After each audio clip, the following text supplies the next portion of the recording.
महायोगी उपाध्याय श्री गुप्ती सागर जी गुरुदेव के प्रवचन और लेटेस्ट धार्मिक भजन व कार्यक्रम निशुल्क देखने व सुनने के लिए हमारे YouTube चैनल गुप्ती धाम को आज ही सब्सक्राइब करें और सबसे पहले देखने के लिए बेल आइकन पर क्लिक जरूर करें। 3 वृद्ध व्यक्ति शाम के समय बगीचे में टहल रहे थे। तीनों ही एक दूसरे से परिचय करने लगे। तीनों के चेहरे पर अजीब उदासी थी। एक बूढ़े ने दूसरे से उसकी उदासी का कारण पूछा तो वह कुछ सुन पाया और कुछ नहीं। तब पहले वाले बूढ़े ने पुनः कुछ जोर से पूछा तो उसकी उदासी चिंता में बदल गई। लंबी सांसें लेते हुए उसने कहा, भाई मुझे कम सुनाई देता है, जिससे कहने वाला कहता कुछ है और मैं कुछ ही समझ लेता हूँ। उस वृद्ध श्रोता ने कहा, दोस्त यह तो बड़ी सुखद बात है। इस तरह से तो तुम सहज में ही बुरी बातों को सुनने व सुनाने से बच सकते हो।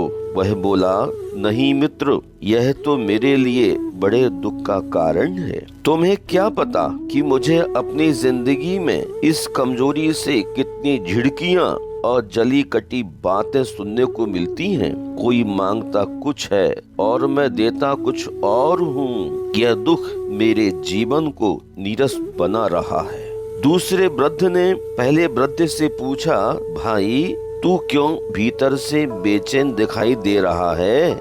वह बोला, मेरी आंखों की ज्योति मंद हो गई है। यह सुनकर तुरंत बोला, मित्र तुम्हारा यह दुख तो बड़ी उपलब्धि का कारण है। सुना है जिसकी आंखों की बाह्य ज्योति कम हो जाती है उसके अंतर के नेत्र खुल जाते हैं, जिससे वह जगत के प्रपंच छोड़कर ब्रह्मा में लीन हो सकता है। यह सुनकर उसने कहा, नहीं नहीं, जीवन में आंखों की ज्योति की कमी सबसे बड़ी कमी है। इस कमजोरी के कारण मेरा उपहास होता है और मेरे पर अनेक फप्तियां कसी जाती हैं जो मेरे दिल को दहला देती हैं। यही कारण है कि मैं उदास रहता हूँ।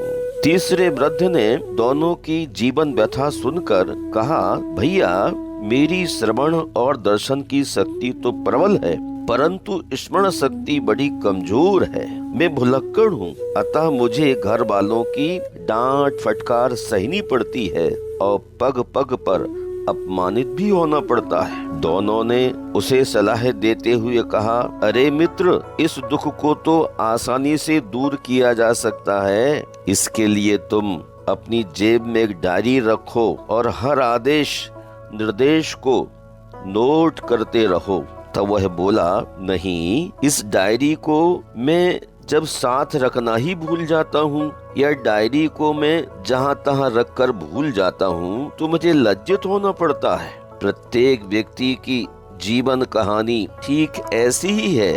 यहाँ हर व्यक्ति अपने दुख की गाथा सभी के सामने दोहराता रहता है और अंततः उस दुख को ही आदर देना शुरू कर देता है। सुख से जीने का राज यह है कि जो दुख मिला है वह अपनी अयोग्यता के मुकाबले थोड़ा है और जो सुख मिला है वह अपनी योग्यता के मुकाबले अधिक है। इसके लिए प्रतिदिन ऐसा चिंतन करना चाहिए, हे परमात्मा, जिस दुख को बदला नहीं जा सकता उसको स्वीकार करने की शक्ति मुझे देना। जिस दुख को बदला जा सकता हो उसे बदलने की क्षमता मुझे देना तथा इन दोनों में जो अंतर है उसको समझने की पात्रता मुझे देना।